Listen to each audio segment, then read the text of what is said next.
Insightful podcasts by informative hosts.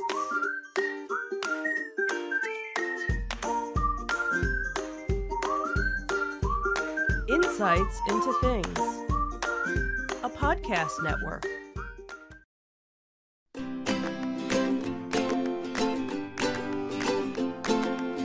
Welcome to Insights into Teens, a podcast series exploring the issues and challenges of today's youth.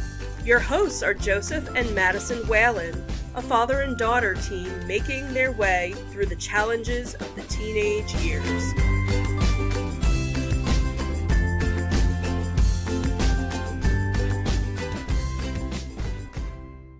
Welcome to Insights into Teens. This is episode 104, Why a Good GPA is Important. I'm your host, Joseph Whalen, and my intelligent and intuitive co-host, Madison Whalen. Hi, everyone. How you doing today, Maddie? I'm doing all right today. So, have a good week since our last podcast? Yeah, pretty much. Well, that's good. I'm glad to hear that. So, this podcast actually was suggested to us from one of our listeners. They write for a website, an academic website called Ivy Panda, and they had watched one of our earlier episodes on our academic achievements, and they had pointed me in the direction of this article that we're going to cite today. So I just wanted to give credit to Ivy Panda for helping us out with this one.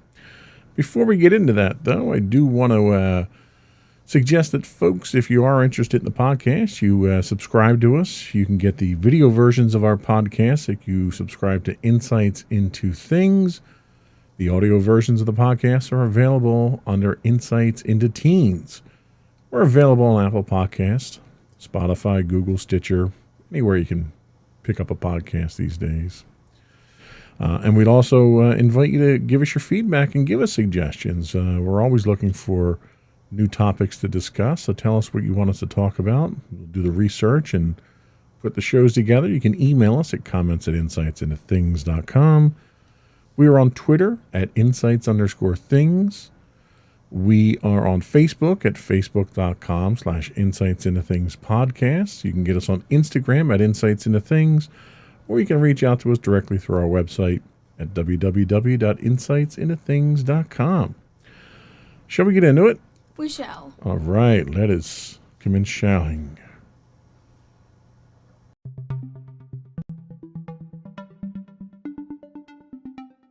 So as I said in the intro, today's article, or today's source that we're using, comes from ivypanda.com.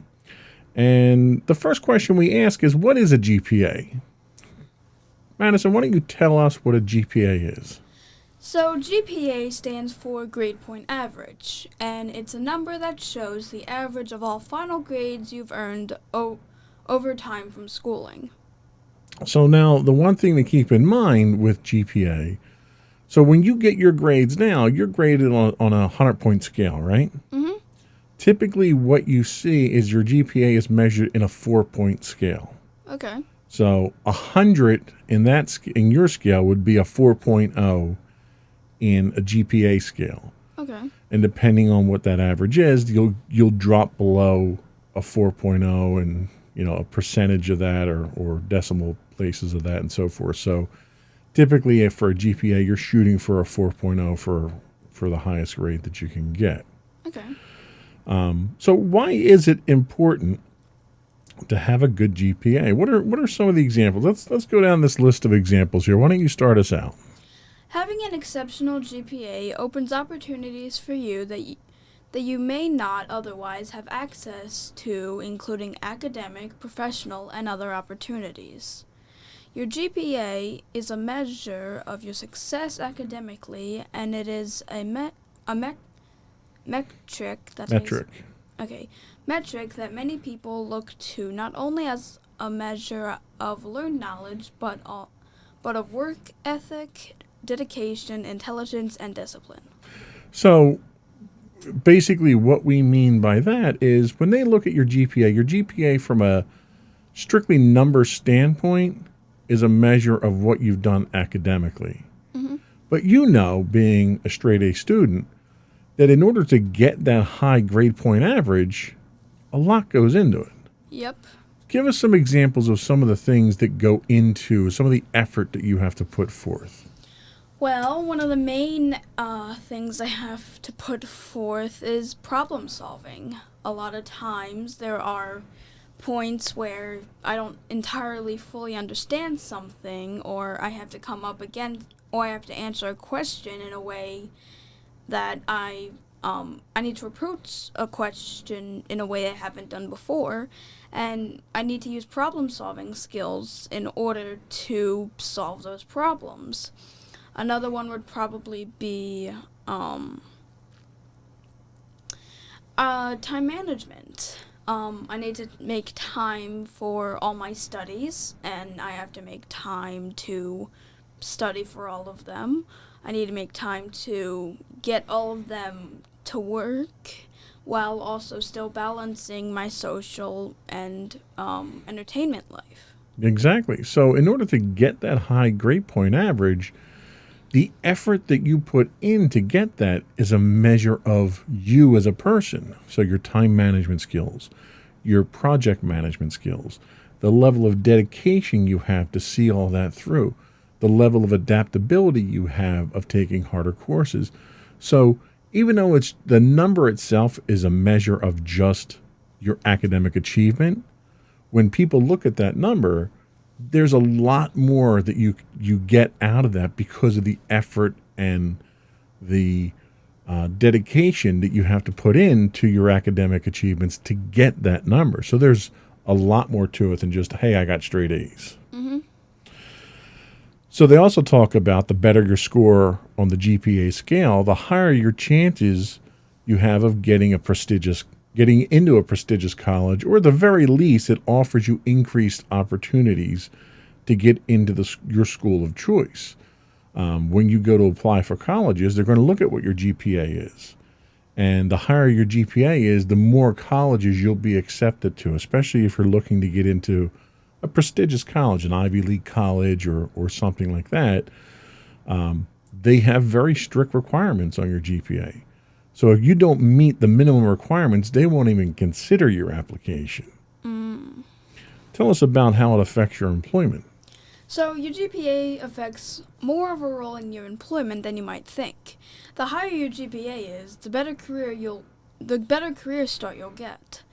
You could also receive a job with opportunities and, by extension, gain a better social life moving forward. Yeah, and I can say, as a department manager myself, I find myself in a position where I have to hire people periodically. And one of the things that we'll look at, depending on the position, is your college transcripts, especially if you're coming in as an intern. And if your college transcripts come in and they're above a 3.5 or something like that, it tells us a lot about how hard a worker you are. It tells us what your intelligence level is. It tells us how adaptable you are. And depending on the position that we're putting you in, it's going to tell us a lot about the skills that we're looking for. So when you go out into the world, when you get to my age, I'll be honest with you, they stop looking at that stuff because it's no longer a measure of the person that you are because of how much you change. But early on in your career, it can be very critical to getting into the place that you want to get the experience that you want, and that's very important. Your GPA is the only way to show how well you did with your school subjects. So while you may perform better in certain subjects, the GPA score represents the overall situation. So I may be great in history and I may excel in history, but I may be terrible in mathematics or science, and that is reflected in the GPA. So if you just take one or two courses that you're very good at or that you're interested in, those other courses that you're taking could drag down that GPA for you. So it's an overall reflection of what you're doing in school itself. Tell us about the next one. So students with a high GPA have more options available to themselves. For example, a good GPA score can help you apply for a scholarship, enroll in different programs, get involved in extracurricular activities, as well as joining clubs and organizations.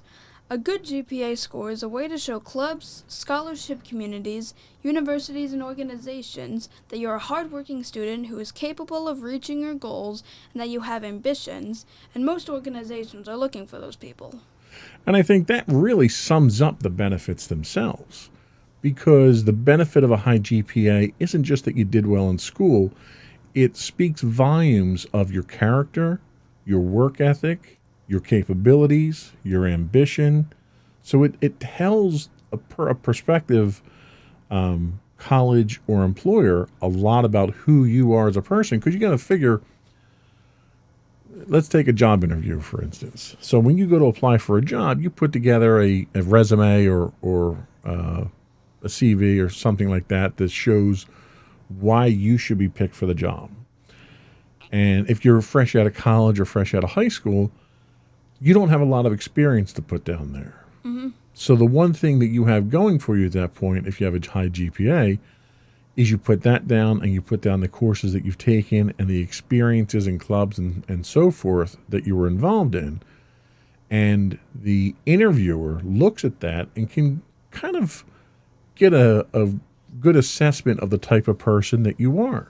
Mm-hmm. So if you come in with a 3.9 GPA and you're in, the debate club and the chess club and you're an athlete, it tells me as the interviewer, well, you can do all these other things and still excel academically. Mm-hmm. So yeah, the academic side of it, you're very intelligent, but you're capable of doing more than just academics. Yeah. And it tells me that you're a hard worker.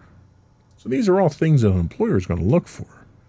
And the colleges, and we'll get a little bit more into the colleges later on, but the colleges are definitely going to look at your GPA, because some of them aren't even going to accept you because of the rejection rate that they have. Mm.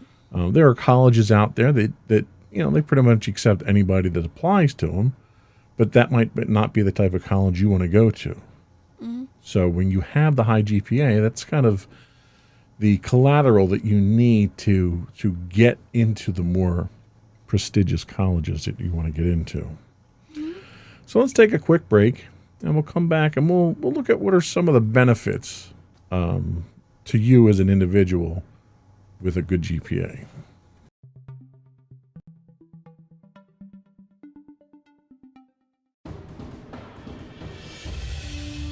For over 7 years, the Second Sith Empire has been the premier community guild in the online game Star Wars: The Old Republic.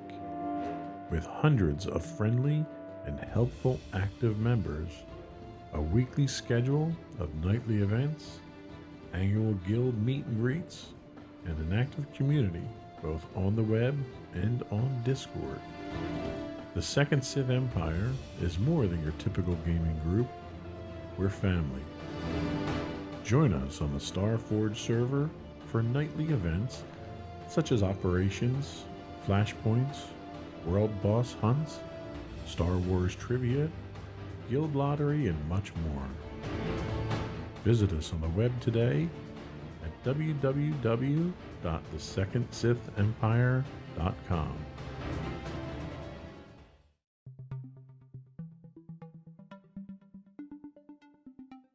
Welcome back to episode 104 of Insights into Teens. We're talking about why it's important to have a good GPA. So some of the benefits include broader opportunities. So the major and most important benefit of good grades is much bigger selection of opportunities. From elite high school programs, which you were able to get into because of your grades, to better chances of getting a scholarship, which you're going to start looking at in the next few years as you get further into high school, to greater odds of receiving a well-paying job, or at least the job that you're looking to get into. Okay. This benefit alone is too good not to pass up, and is a great motivation to try and do your best in school. Ultimately, putting in the effort to earn higher grades pays off later in life. And the one thing, and I can't emphasize enough, the importance of being able to get into the job that you're looking to get into. That early experience is something that can snowball and build into a much better paying job, a much better long-term career, and it has a huge influence on things moving forward. Okay. What's our next benefit? Our next benefit is a wider selection of universities. Some colleges and universities accept almost every high school graduate who applies. Others are much more selective and have a certain percentage of students allowed to go to their institution. There are also universities that decline most students that apply, accepting only 25% or less of the students that do apply. This is why GPA plays a crucial role in the selection process. The higher your GPA score is, the more universities will accept you and the more options you have available to you. And then we talk about scholarships. We touched on this before, and I think a lot of people tend to think of athletics when they think of scholarships. You know, you think you do very good in football or basketball and you get a scholarship to go to college for free. But in reality, there's a ton of scholarships out there for academic achievements. So if you can do well in school, get a high GPA, get all the other benefits that we've talked about already, and then have that partially or totally pay for your college as part of a scholarship, that's a win-win all around. Most financial aid programs for students have a strict set of requirements for your GPA. So if you drop below that, they won't finance you. Almost all of them do define a minimum GPA score, and knowing the fact that scholarships are given to a limited number of students, it's clear that an above-average GPA makes you eligible for more scholarship programs, which also gives you a better chance of getting into one. So anything that increases your chances of being a more viable candidate is a good thing. What's next? Next up, we have the ability to get involved in extracurricular activities. Some say if you study hard, there will be no time left for anything extra. Look at it from a different point of view. If you decide not to try out for a sports team, the coach will... Oh, wait, no. If you decide to try out for a sports team, the coach will check your Eligibility. Apart from your physical capabilities, the coach will also check your academic performance, including GPA scores. If they're high, the coach won't have to worry that one day you'll drop out of the team because you failed an exam. Yeah, and this is a good example here, too, of an unintended consequence. So the one example they give here is that if you have a good GPA, the coach will know that you're going to be able to stick with the team. The problem a lot of students don't realize is that most of your schools, your high schools at least, have minimum academic requirements to participate in extracurricular activities. So, for instance, and they do this for your benefit. It's not to punish you or anything like that. If you go out for basketball, for instance, and you're a straight A student, and you start playing basketball after school, and you're practicing, and it's taking a lot of your time and your weekend time, and you're exhausted all the time, and they see your grades start to drop, they're going to pull you out of that program because the program itself is affecting you negatively with your academics. So having that GPA allows you, and maintaining that GPA allows you to participate in these schools and these programs, rather. And we're not just talking about sports programs. We're talking about band or drama club or the debate club or chess or anything else that you want to do. If they see that it's affecting you academically, they're not going to allow you to do those things. Certainly your parents probably aren't going to allow you to continue doing it. But you know, it's also a confidence builder for the coaches and the team captains to know that you're able to not only do academics very well, but you're able to do the sports on top of it. And that's sort of what we alluded to earlier about how it reflects well on you that you're capable of doing multiple things. You can also benefit with a career boost. So the world's top colleges and companies have that status of being at the top for a reason. To be able to be a part of top colleges and companies, you must prove that you deserve it. You can say you're a hard worker and show your charming personality, but people on admissions committees and at job interviews prefer to believe the facts and the actual achievements. In order for your career to skyrocket from the start, lay the foundation for it right away by earning good grades. I've interviewed with a lot of people. They were smooth talkers. They were very eloquent and very friendly, and I got along with them great. But if they couldn't demonstrate to me or show to me proof that they were competent for the job, I couldn't consider them. As much as I may have liked the person sitting across the desk from me, I can't give you a job because you're a nice person. I'm not hiring. At no point in time am I hiring for a position called nice person. So having that documented proof that you can do the work is very important. How about your confidence? How does it affect your confidence? Well, improved confidence. Outstanding achievements require hard work. If you're too afraid to put all your effort into reaching a goal, you'll never know how it feels to get there. It may be difficult when you first start, but once you begin succeeding, your confidence grows. When your confidence grows, it won't be scary to go all in anymore. You begin to build on that earned confidence and realize how much you can accomplish. And this is something that you and I have discussed repeatedly in the past with your academics. The fact that you are repeatedly successful and consistently successful at what you do with the grades that you bring home, but you don't have the confidence moving forward. The longer you're consistently effective at academics, the more that confidence will build. And over time, you're going to start understanding that the challenges that you face aren't insurmountable challenges. And eventually, and even to a certain extent now because of the more advanced courses that you're taking, you're going to want to challenge yourself. That confidence level is going to get you to the point that you want to challenge yourself and do harder things. And that all is reflected in your GPA as well. The last benefit we have to talk about here is better personal image. So a high GPA shows more than how good you are as a student. Everyone knows it takes great effort to get those high grades, and your GPA is evidence that you're capable and willing to work hard to achieve your goals. It shows that you're able to maintain consistency during schooling. It's a sign of your commitment, time management skills, and ability to handle tough assignments. And this kind of goes back to what we were saying earlier in the first segment, that your GPA isn't just a reflection of you scholastically. It's a statement of the traits and qualities that you have that allow you to be so accomplished scholastically. So those are some of the good benefits. But with every good benefit, there are some downsides, right? Yep. Why don't you tell us about some of the downsides?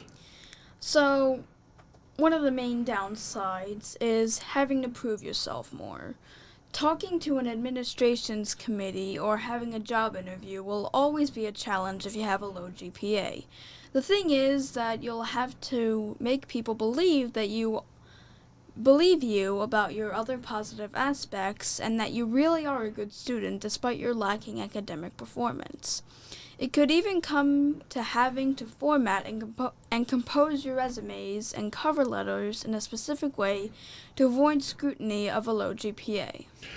Yes, and this is something that I've seen cross my desk a number of times. In fact, I'm hiring for a position now that I would say probably 60% of the people aren't qualified for the position just looking at their resume. And the problem you have is that if your GPA is not acceptable, we'll say. I'm not saying you have to come in with a 4.0, but if it's below a 3 or lower than that, then the majority of the time you spend at a job interview is trying to sell yourself. And that gets very hard if you're not a salesperson. With a high GPA, when you walk in, the paperwork is there. It's like walking in with with degrees right off the bat. You know, the evidence is there. It sells you. Then the interviewer has a chance to get to know you and just be more casual and talk. And you can be yourself at that point in time. You're not putting on a sales pitch. Yeah. So it makes interviews so much easier. The other downside that you have is a bad image. Earning good grades means having to find compromises and push through difficult tasks and assignments. A low GPA shows that you were unable to face these tasks, even though it was the goal you needed to achieve. Even if you'll claim that you have good and diverse personality, your GPA score may contradict that. It's very hard. This is a first impression type thing, and they tell you that first impressions are the most important. When you walk in and someone sees that you have a low GPA, it immediately sets a negative tone to the interview. And then you have to spend the rest of the interview overcoming that. So that's one of the pitfalls that you have going into just a job interview. But, you know, there are times you won't even get your foot in the door or get a job interview when you come in with too low a GPA or certainly for the college admissions board. Wow. What's the next one we have? So the next one is lacking skills and knowledge. Even if you paid full attention in the subjects that interested you and neglected others, it's still bad news. Your low GPA only means that you've missed out on developing your logic, critical thinking, and were unable to shift your attitude toward working on a higher overall score instead of focusing on a single subject. Even if you're an outstanding expert in your field, there is still some basic knowledge you need to have. If you're in a situation where that knowledge is required, you risk embarrassing yourself or Compromising. Or compromising a project you may be participating in. Yeah, and that kind of goes back to what we were talking about before, where if you're not competent for a job, but you do manage to sell yourself and get hired for it, then what do you do? You know, if you don't have the skills, if you didn't have the skills to get the GPA in the first place and didn't put the effort in, and didn't develop the time management skills, and you find yourself in a position where you have to manage a project or produce something, and you don't really have those skills, what do you do then? Yeah. I mean, that's a very difficult position to be in at that point. And the last thing you want to do is let down your employer or lean on your coworkers and have them carry you, because you can't do that through your whole life. You might be able to skirt by one or two projects. You know, it kind of makes me think of when you have group projects at school and the other members in your group don't participate as much as they should, and you carry the whole group. Yeah. You make them look good because of how good you are. But the next project that they're on, they might not have you as a partner, and they might have someone like them as a partner. And then what do? They don't learn anything at that point. Yeah. And if you continue to do that through your scholastic career and you let other people carry you, there comes a point where they're going to stop. Someone's going to stop carrying you. You have to deliver at some point in time. And if you've been doing that for years, you're kind of left in a lurch there. You can't do anything about it.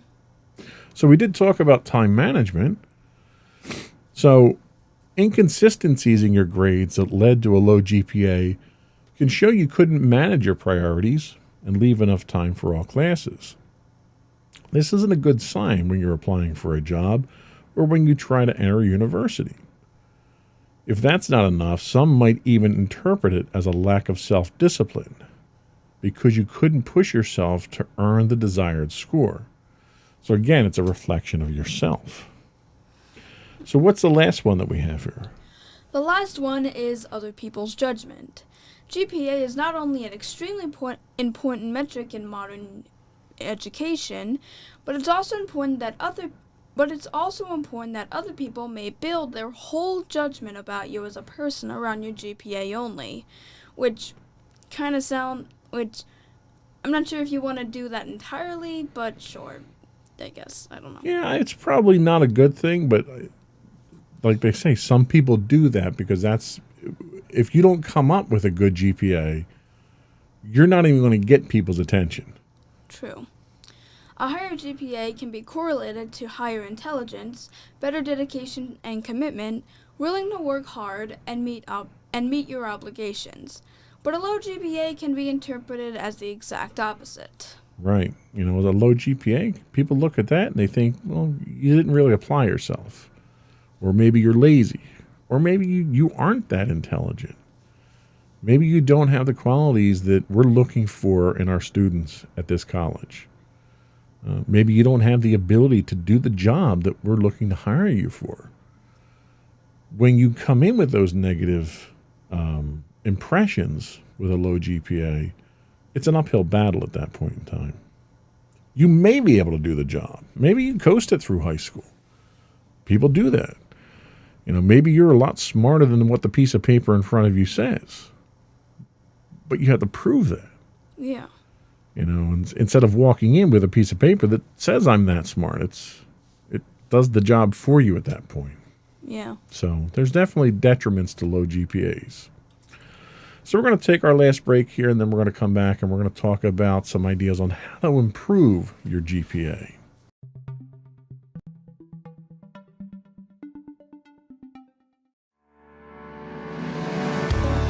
Insights into Entertainment, a podcast series taking a deeper look into entertainment and media. Our husband and wife team of pop culture fanatics are exploring all things from music and movies to television and fandom. We'll look at the interesting and obscure entertainment news of the week. We'll talk about theme park and pop culture news. We'll give you the latest and greatest on pop culture conventions. We'll give you a deep dive into Disney, Star Wars, and much more. Check out our video episodes at youtube.com/insightsintothings. Our audio episodes at podcast.insightsintoentertainment.com, or check us out on the web at insightsintothings.com.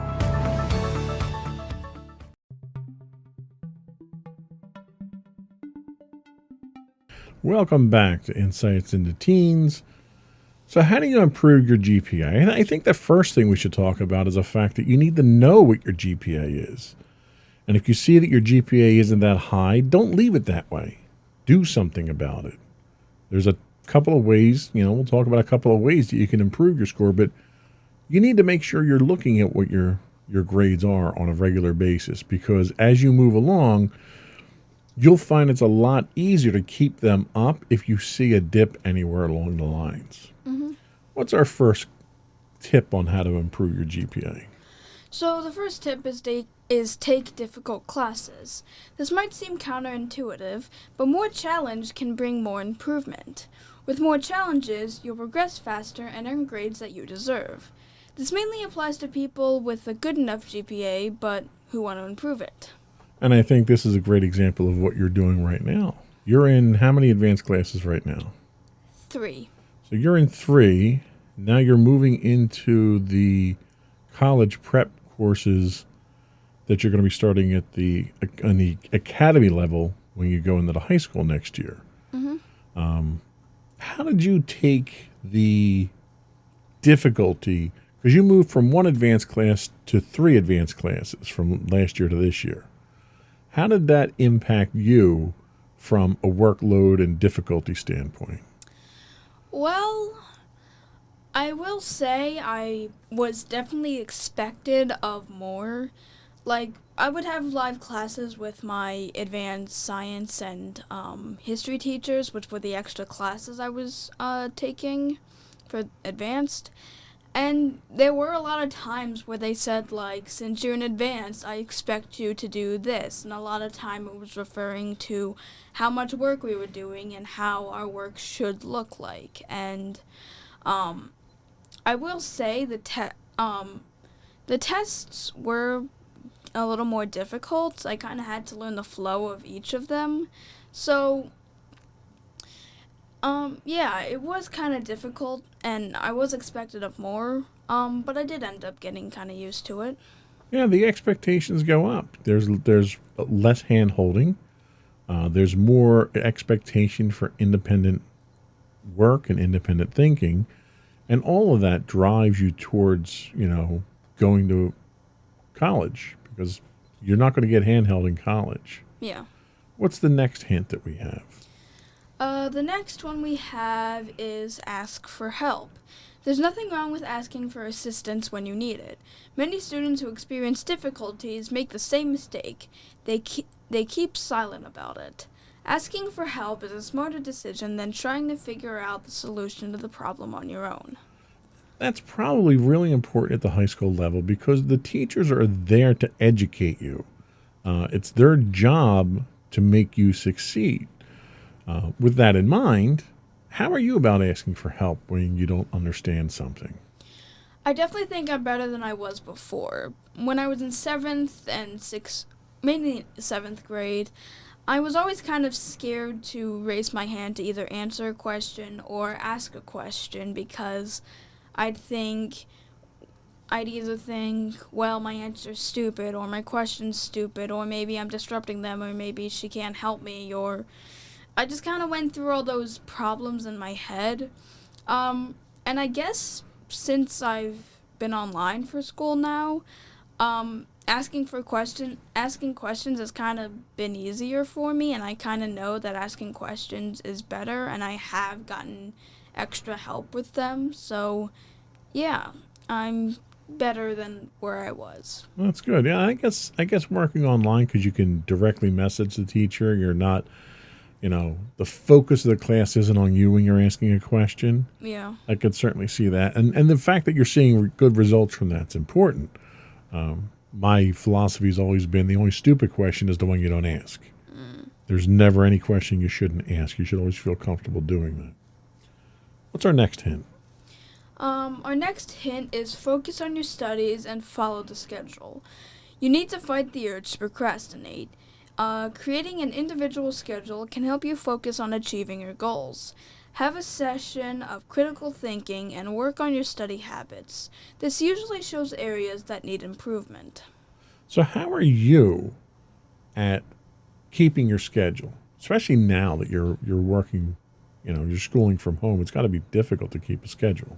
I mean, especially when we first started, because it was really kind of crazy when we first started. We didn't really have a schedule. It was just, okay, all your classes gave you work. Just do it by the end of the day or do it when we think it's due. Now we do actually have periods for it, and I am able to better keep my schedule for that. And for after school, if I do have work I need to do, I focus on one thing, get that done, then focus on another thing, get that done, and I kind of have a set schedule in a way. Yeah, there's an overall lack of appreciation, I think, for routine.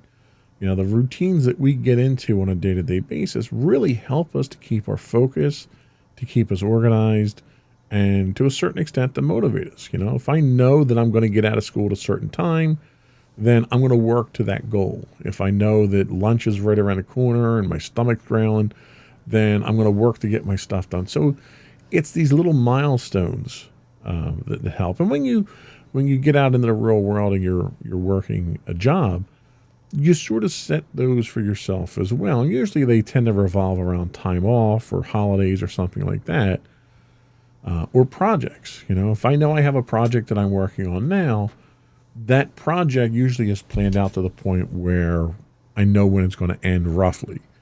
And you work at a pace to get to that point so that when you get to that point, you have a chance, you sprint up to that point and you have a chance to take a breather. Mm-hmm. So scheduling and routine are very helpful. What's next? Next up is find the right balance. Finding balance is a challenge many students fail. It seems that they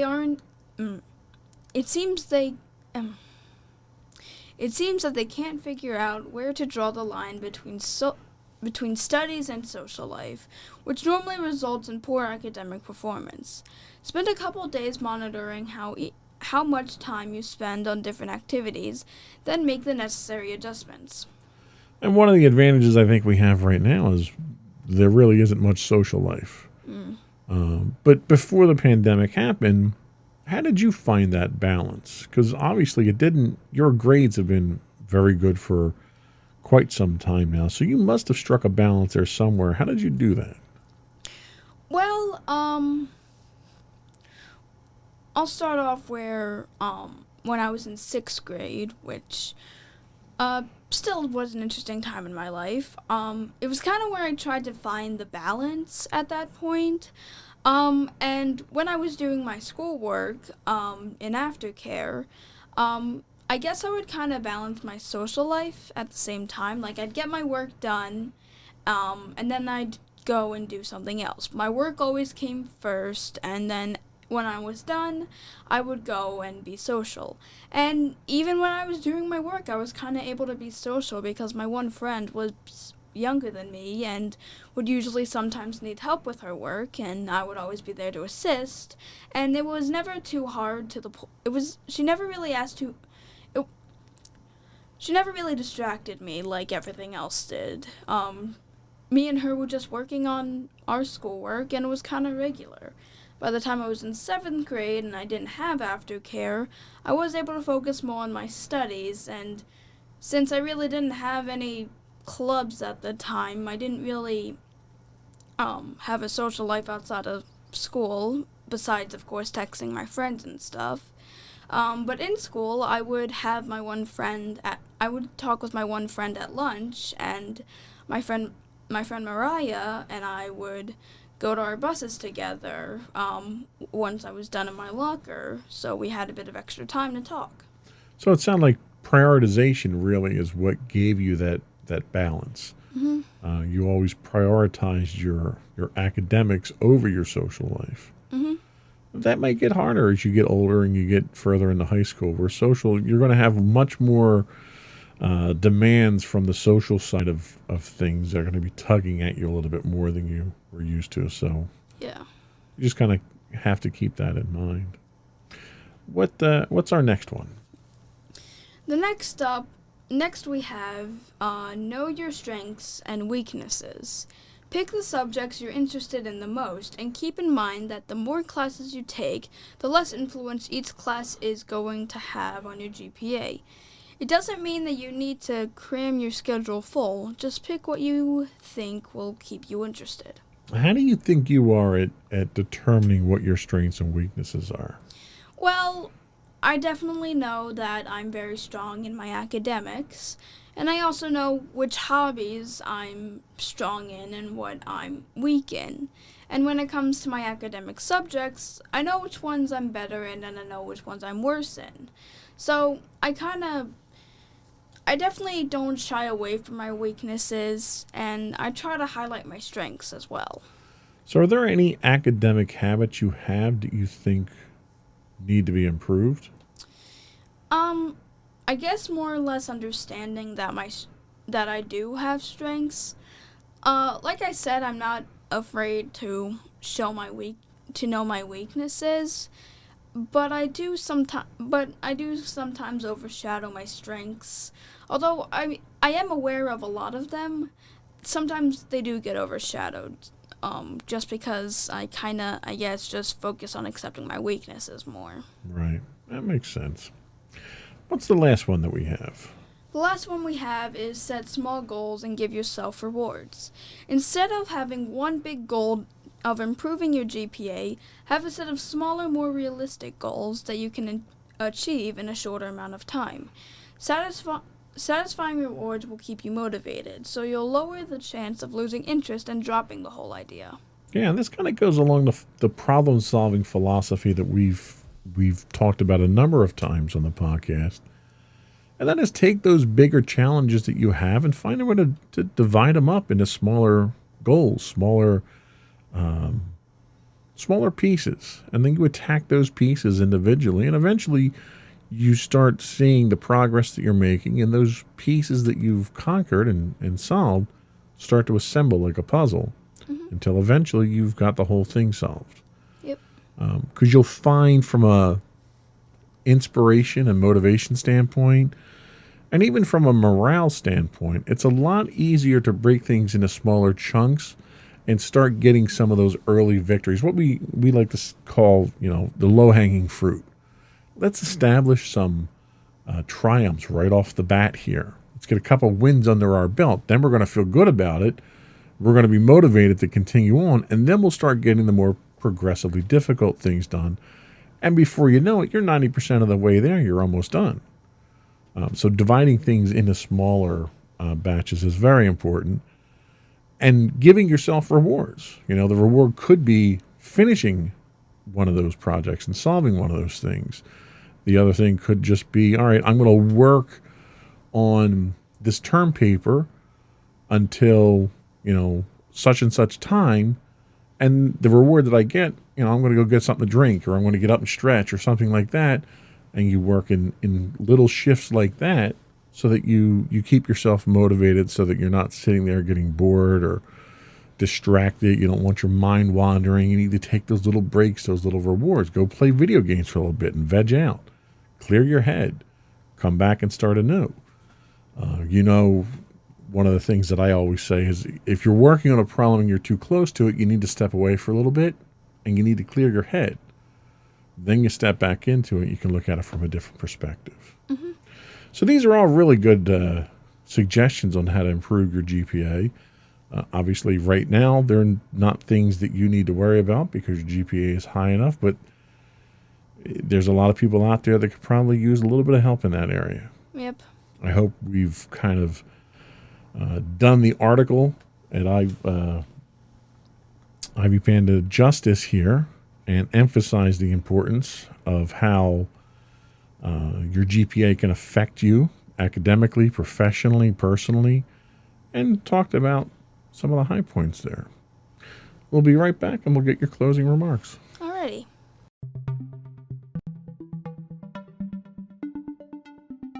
Go for your closing remarks. Alright, so to anyone out there who is looking to improve their GPA for if it is low or if for just of the sake of improving it, I would recommend that you would try out some of these, some of the things we mentioned here. And if these are not enough for you, go ahead and try and find other ways. Get insight from others who have had the same experience as you. And stay in school. Stay in school. Yeah. Okay. Sage advice as usual. Thank you.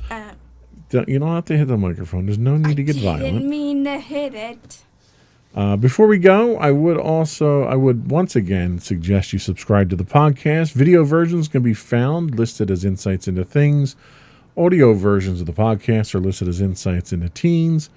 You'll find us on Apple Podcasts, Spotify, Google, Stitcher, iHeartRadio, TuneIn, Castro, Amazon, etc., etc.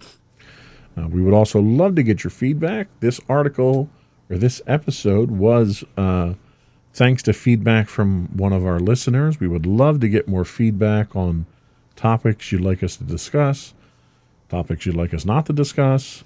Tell us how we're doing, how we can improve. We're always looking to improve. You can email us suggestions over to comments@insightsintothings.com. You can hit us on Twitter at insights_things. You can also get high-res versions of our videos on YouTube at youtube.com/insightsintothings. We do stream 6 days a week on Twitch at twitch.tv/insightsintothings. Just a side note, if you have Amazon Prime, you also get a Twitch Prime monthly subscription. We would very much appreciate it if you threw that our way. It helps us out a lot. Audio versions of the podcast can be found at podcast.insightsintoteens.com. You can give us feedback on Facebook at facebook.com/insightsintothingspodcast. You can get us on Instagram at insightsintothings, or you can go right to our website at www.insightsintothings.com and give us your feedback. And don't forget to check out our other two podcasts, Insights in Entertainment, hosted by you and Mommy, and Insights in the Tomorrow, our monthly podcast hosted by you and my brother Sam. Well done. That's it. Another one in the books. Bye, everyone. Bye.